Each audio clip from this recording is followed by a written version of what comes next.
She cheated with my best friend's cousin during my mother's funeral, then stole $200, $0 from my inheritance and is now fighting me for the house worth over $1 million.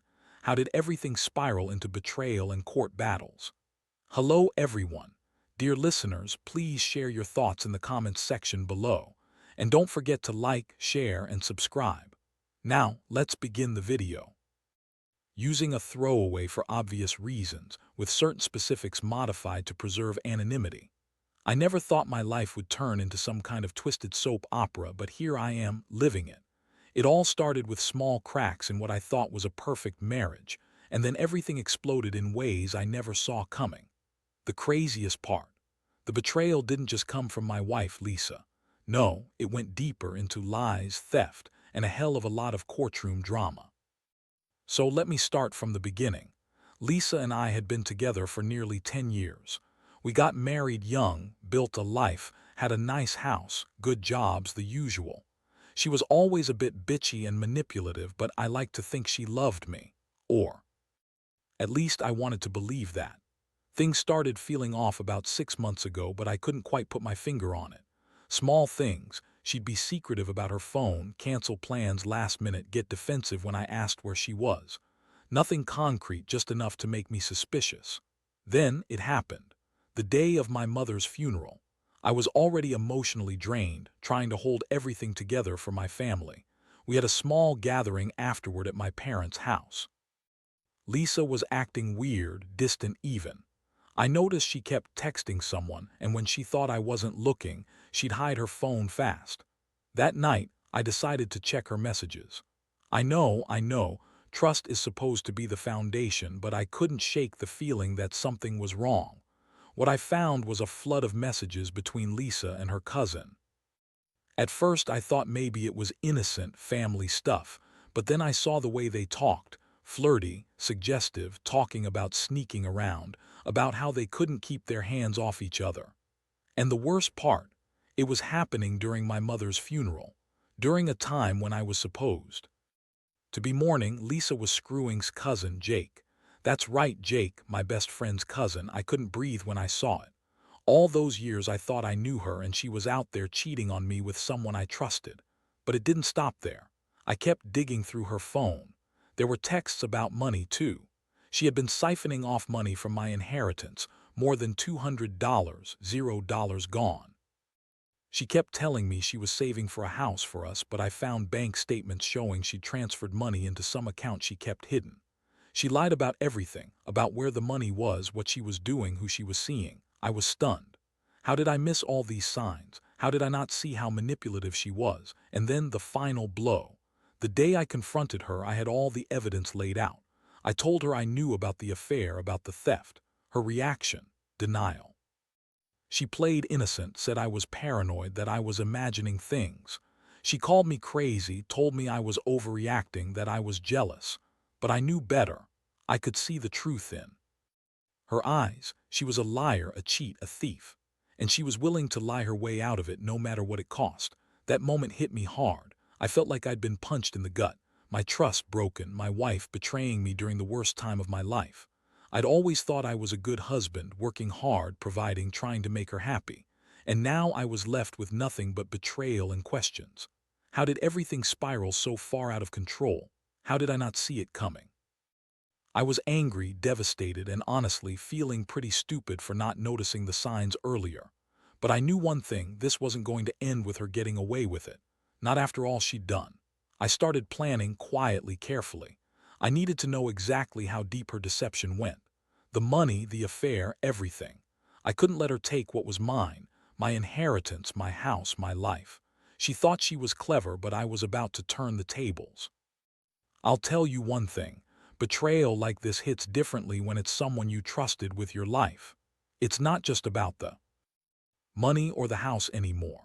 It's about the fact that the person you loved and believed in, the person who was supposed to be your partner, was out there lying, cheating, stealing. I was furious, but I also knew I had to stay calm if I wanted to get to the bottom of this. I had to be smart. And I was damn determined to make her pay for every lie, every betrayal. If you think that's where this story ends, think again, because the real chaos was just beginning. After I confronted Lisa that night, everything changed. The look in her eyes when I laid out the evidence was priceless. She froze, caught in her own web of lies. She tried to deny everything, of course. Said I was imagining things, that I was paranoid, that I was just upset because of the funeral. But I wasn't buying it. I had enough proof to make her sweat. I could see her sweating, her voice trembling when she tried to spin her stories. She played the victim, saying she loved me, that I was overreacting, that she'd never do anything to hurt me. But her words sounded hollow, even to her. I knew her too well. She was a bitchy, manipulative woman who'd lie to her own mother if it suited her. I could see the cracks in her story, the way she avoided eye contact, the way she fidgeted. It was obvious she was hiding something big. I told her I wasn't going to let her get away with it, that I was going to find out exactly how deep her lies went. I started digging into her phone, her bank accounts, her emails. I wanted to know everything, and what I found was worse than I expected. The affair with Jake's cousin wasn't just a one-time thing. It had been going on for months. I found texts where they planned secret meetings, exchanged flirtatious messages, even talked about how they'd get rid of me once they had their hands on the money and the house. The money theft was a whole other story. She'd been funneling my inheritance into a secret account, using it to fund her affair and her lifestyle. I discovered she'd already spent over $200, $0, money I thought was safe, money I'd worked for my whole life. She kept lying, saying she was saving for a house, but I found receipts for luxury trips, designer clothes, and even a new car. She was living her best life behind my back. The worst part, I realized she was also trying to play the victim, accusing me of being paranoid, saying I was jealous of her friendship with, and that I was just insecure. She spun stories so convincingly I almost doubted myself. But I knew the truth. I had all the evidence and I was going to use it. I started planning my next move. I needed to protect myself legally, so I started talking to a lawyer.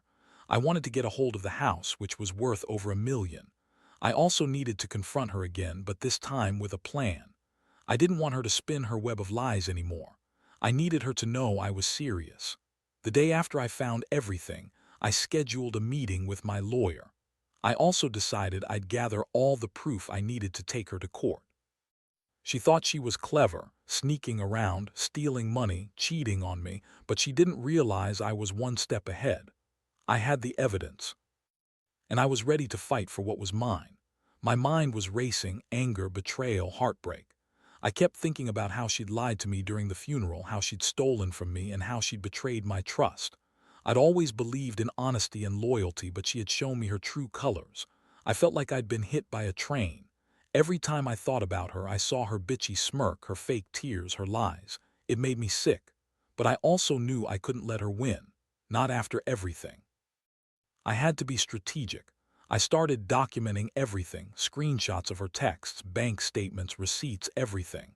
I wanted to make sure I had irrefutable proof. I also reached out to my best friend, Mark, who had always been like a brother to me. I told him everything and he was furious. He said Lisa was a manipulative bitch and that I needed to get her out of my life for good. So I devised a plan. I'd serve her with divorce papers, not just for the affair and theft, but also to claim the house and get my inheritance back. I knew she'd fight dirty. But I was prepared. I had the law on my side and I was ready to take her down. I was done playing nice. I wanted justice and I was going to make her regret ever crossing me. The thing is, I never expected my wife to be capable of such betrayal. It's one thing to suspect your spouse, but to find out she's been cheating during my mother's funeral, stealing from my inheritance, lying about everything, it's a whole different level. I don't know how I stayed sane through all this, but I knew I had to keep going. I couldn't let her win, not after all she'd done. I've got all the proof I need now. The legal battle is coming and I know it's going to be messy. But I refuse to let her walk away with my house, my money, or my dignity. This isn't just about revenge anymore. It's about reclaiming what's rightfully mine. And I swear I'll see her pay for every lie, every betrayal, and every tear she's made me shed. The more I dug into her mess, the angrier I got, yet I knew I had to keep my cool. Lisa thought she was. untouchable, that she could lie her way out of everything and walk away with my house and my money. But I wasn't about to let her get away with it. I had enough evidence now to make her life hell if I wanted. The problem was, I also knew she was manipulative as hell and would do anything to spin her way out of it. I started by hiring a private investigator. I needed someone who could follow her, get pictures, verify her whereabouts when she claimed to be somewhere else. I needed proof of her sneaking around with Jake's cousin. Sure enough, within a week, the pie came back with images. Lisa meeting Jake's cousin at a hotel, sneaking into a car late at night, even going to a supposed business meeting that was anything but. Seeing those pictures made everything real. I couldn't deny it anymore. She was out there, cheating on me during the funeral while I was mourning my mother, no less. At the same time, I was gathering financial documents, bank statements, wire transfers, receipts. I wanted to make sure I had everything nailed down before I stepped into a courtroom. I found even more money. She'd stolen more than I initially thought. She'd been using my inheritance to fund her affair, her lifestyle, her lies. The $200, $0 she'd already siphoned off was just the tip of the iceberg. She'd also opened a bunch of accounts under fake names, transferred money into offshore accounts, all behind my back. I knew I couldn't confront her again without risking her destroying evidence or running away with what little she had left. So I waited. I stayed silent, letting her think she was winning, that she was going to get away with everything.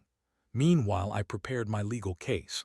I wanted to get the house, the inheritance, and full custody of the truth. I had to be methodical. I reached out to a top divorce lawyer who specialized in financial crimes and infidelity. I told him everything, handed him my evidence, and he told me I had a very strong case. One night, I decided to check her phone again. I wanted to see if she'd slipped up. Sure enough, she had. I found new messages from her, more flirtatious texts with cousin, more plans to meet up, even talk about how she'd fake a pregnancy to throw me off if I ever got too close. That was the moment I realized she was capable of anything. She was planning her next move, thinking she could manipulate her way out of this mess. I finally decided I'd had enough. I sat her down, told her I knew everything and that I was filing for divorce. Her reaction? She flipped out, of course. Started crying, screaming, calling me names, saying I was crazy, that I was jealous, that I was ruining everything. She tried to guilt-trip me, saying I was the one who was insecure and paranoid, but I wasn't buying it anymore. I was done playing her game. I told her I had all the proof I needed and I was going to make sure she paid for her lies. The next step was legal. I served her the divorce papers, along with a detailed list of all her financial crimes and infidelity. I also filed for full custody of the house, my house. It's worth over $1 million, and I wasn't going to let her walk away with it after everything she'd done. She tried to fight back, claiming I was making it all up, but I had the evidence, the texts, the bank statements, the pictures, all irrefutable. The court process was brutal. Lisa hired her own lawyer and she tried every trick in the book, denying everything, throwing accusations, trying to spin her lies. But I stayed calm, focused on the facts. I knew I had the upper hand.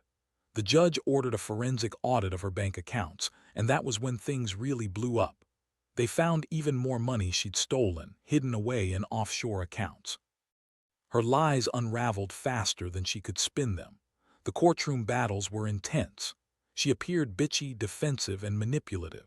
She'd cry fake tears, accuse me of being an abuser, a jealous husband, but I kept my cool. I knew I had the evidence, and I knew I was fighting for my future. I wanted that house, I wanted my money back, and most of all, I wanted her to face the consequences of her actions. Throughout it all, I felt a mix of rage, sadness, and determination.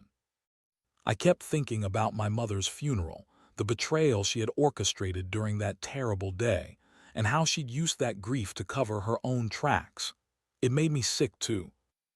My stomach. I couldn't believe I'd been so blind for so long, but now I was finally seeing her for what she really was, a lying, manipulative thief who thought she could get away with everything. I've come to realize that trust is fragile, and once it's broken, it's nearly impossible to repair. I'm still in the middle of this legal nightmare, but I know I'm on the right track. Lisa's trying to fight me at every turn, but I'm not backing down. I want her to pay for what she's done. I want my house, my money, and most of all, I want her to know that she can't cheat her way out of the consequences. If there's one thing I've learned from all this, it's that betrayal cuts deep, especially when it comes from someone you loved. But sometimes you've got to fight back, no matter how much it hurts. Because at the end of the day, justice isn't just about money or property. It's about reclaiming your dignity and making sure the truth comes out. The courtroom saga dragged on longer than I thought it would, but I was prepared for the fight. Lisa kept trying to spin her stories, claiming I was just jealous or that I was overreacting because I couldn't handle her being friendly with her cousin. She'd cry, call me names, try to make me look like the bad guy. But I had the evidence. Every message, every bank transfer, every sneaky meeting caught on camera. I knew I had her cornered. The judge ordered a full forensic audit of her accounts, and that was when everything started falling apart for her. The audit revealed even more stolen money, another $50, $0 she'd hidden away in offshore accounts. She lied about the last of it, claiming she'd spent everything on bills and emergencies. Yeah, right. The truth was she'd been living a double life, spending my inheritance on her affair and her luxury lifestyle. That was the moment I knew I had to push harder. Meanwhile, she kept up her act, pretending to be the innocent victim, crying fake tears, claiming I was trying to ruin her. But I wasn't buying it anymore. I had enough proof to show she'd been lying to everyone, including the court. I even hired a private investigator to follow her during her supposed business trips, and the footage was damning. She was out there, sneaking around with Jake's cousin, meeting up late at night and lying about her whereabouts. I also found out she'd been trying to manipulate our mutual friends, telling them I was abusive or that I was just jealous. She painted herself as the victim, but her lies didn't hold up anymore. I sat in court, feeling a mix of anger and relief. Anger because she'd betrayed me, stolen from me, lied to my face. Relief because I finally had the evidence to back up everything I'd been saying. One of the most shocking revelations came when my lawyer presented the bank records in court. The judge looked over everything, and I saw Lisa's face turn pale. She knew she was done. The judge ordered her to pay back every penny she'd stolen, plus interest, and to relinquish claims to the house. The house, worth over $1 million, was awarded to me, no contest. I felt a strange mixture of victory and emptiness. I'd won the battle, but the war inside me wasn't over yet. Lisa's reaction was priceless. She started yelling, crying, trying to blame everyone else, her cousin, her fake friends, even the court. She called me a jealous, insecure husband, but her voice cracked when she realized she was losing everything. The court also ordered her to pay my legal fees, which she couldn't threaten or manipulate her way out of. I finally felt some sense of justice, like I was reclaiming what was rightfully mine. But the aftermath was messier than I expected. Lisa didn't go quietly. She tried to appeal, hired more lawyers, and even threatened to drag me through civil suits, claiming I was ruining her reputation. That's when I realized she was capable of anything. She thought she could just lie and manipulate her way back into her perfect life. But I knew better now. I had everything on record. I kept my distance from her, refused to get into any more arguments. I wanted the legal stuff to do its job. I also started the process of moving on, selling off some of her assets she'd hidden, and trying to rebuild what I could. I was devastated, yes, but also relieved. I finally saw her for what she was, a manipulative, dishonest woman who'd used me and everyone else around her. Looking back, I realize how much I trusted her, more than I should have, but I also learned that sometimes you have to fight for your life, your money, and your dignity. You can't just sit around and hope people will do the right thing. You have to take action, gather evidence, and stand your ground. That's what I did, and I'll tell you, it feels damn good to see her lose everything she thought she could get away with. Now, I'm trying to piece my life back together. The house is mine now, and I'll never let her steal from me again. The pain of betrayal still lingers, but I'm stronger because of it. I've learned that betrayal can come from the people you trust most, but you also have the power to fight back, if you're willing to face the anger, the heartbreak, and the long legal battles. I don't wish this on anyone, but if you find yourself in a similar situation, just remember, Gather your proof, stay calm, and fight for what's yours. Because in the end, justice isn't just about money or property, it's about reclaiming your life. The months that followed the court ruling felt like a blur of relief, anger, and an overwhelming sense of betrayal finally coming to light.